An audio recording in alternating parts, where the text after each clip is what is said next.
just one more pet. One day I was walking home from my best friend's house. I could hear the birds singing in the park and some kids playing too. Then I heard a strange little noise in the bushes. What's that noise? Can you guys hear that noise? What do you think that noise is? Let's find out. I pushed aside the bushes and I couldn't believe what I saw. It was a little doggy. Oh, hi, little doggy. He was very friendly and so snuggly. Want to see my little doggy? Oh, he doesn't have a collar. Are you lost, little doggy? I asked. He followed me home. What could I do? Mom, I yelled when I got home. Can we please keep him? I asked. My mom saw who had come home with me. She was a little surprised. You have to take him back, little critter. You have too many pets, Mom said. He is lost and he doesn't have a home. I pleaded, please, Mom, please. Mom said, we have to discuss it as a family, but we should make sure that the little doggy was safe. He can stay in my room, I said. Mom let me tie him up in the backyard until Dad got home. Our kitty did not like him. She puffed up her fur and hissed, "Hiss." I didn't think that was very nice. Our dog did not like him either. He barked and barked. Ruff, ruff, ruff, ruff. Really loud, like everybody could hear him barking. The little doggy was scared. That's not my 15 seconds of fame, okay? You have a good 15 there, though. Okay. That is not how you treat a guest, I told my pet. I gave the little doggy a bath. He liked that. He splashed in the water for a long time, and the bubbles went everywhere. I took him to my room so he would be comfortable for the night. That's when little sister saw him. I'm gonna tell, she said. I had to give her $1 just to keep her quiet. Mom heard the doggy bark. And she made me take him back outside. The little doggy looked so sad, I decided to keep him company. I wanted my $1 back, but little sister wouldn't give it to me. The little doggy and I were both a little bummed about how things turned out. My dad came home. I showed him the little doggy. He said, Mom and Daddy would talk it over. Can he stay here until we find his owner? I said. What if we can't find his owner? I asked. Can I keep him then? Let's worry about that later, Mom said. But I was already a little worried about it. We made a bed for the little doggy in our garage.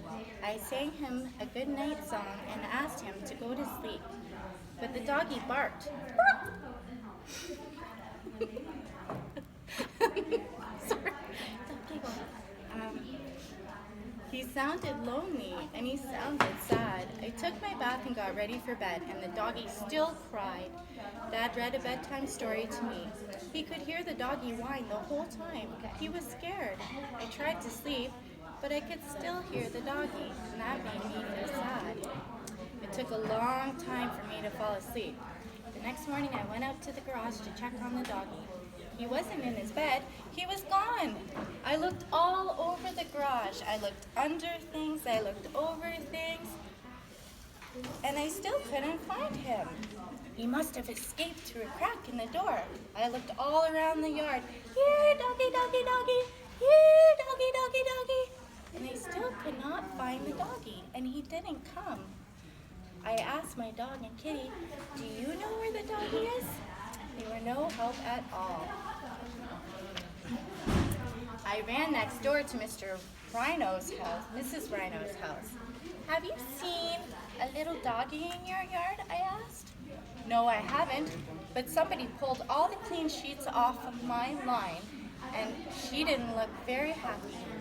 I ran over to Mr. Bullvine's house. Have you seen a little doggy in your yard? I asked. No, I haven't, but somebody dug up my garden, he said. I was pretty upset about that. So I saw Mr. E. Lafont in his yard. Mr. LaFont, have you seen a little doggy in your yard, I asked. No, I haven't, but somebody chewed up my hose, he said, and he was mad. Mom and Dad and little sister all came to help me look. We asked all over the neighborhood, but no one had seen Doggy. We looked all over the yard one more time, just in case he was hiding, but we didn't find him. Uh-oh, I wonder where the little doggy went. Oh, do I see the little doggy? And it looks like there's more doggies there. When we got home again, I walked by the garage. I heard a bark. Did you hear that? It was Doggy, only she was a mama. And she had 4 little puppies. 1, 2,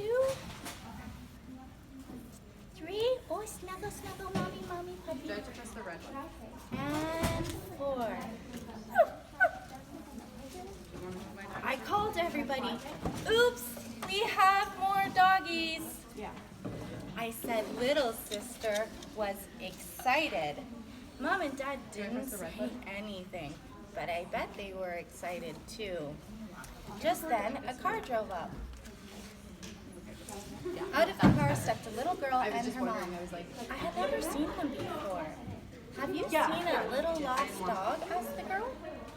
I brought the girl to the garage. She was so happy when she saw the little doggy, but I wasn't.